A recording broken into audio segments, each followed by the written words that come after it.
Welcome to Kenton's videos. Enjoy the video. You start by powering the laptop down and unplugging AC, make sure it's fully off. Next, remove the rear panel screws in a logical order and set them aside. Use labels if you have similar sizes. If the battery is external or accessible, disconnect it now to avoid shorts. Use an ESD strap or at least touch chassis ground before touching components.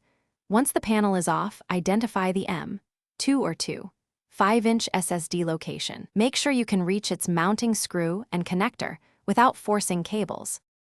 Now remove the SSD.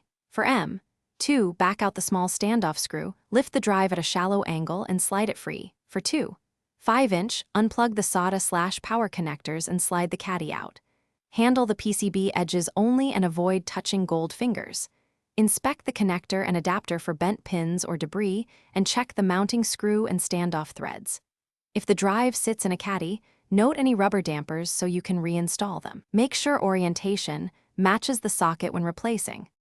To finish, seat the SSD into its slot at the same angle and press down until the mounting hole aligns with the standoff. Tighten the screw snugly, but do not over-torque. Reinstall the access panel, reconnect the battery or AC, and power on.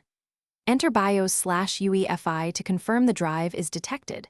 If not, power down and reseat the SSD, check the screw and connector, and try another slot or adapter if available. One troubleshooting tip: if BIOS shows no device, check for loose flex cables. Thanks for watching. Consider subscribing if we helped you.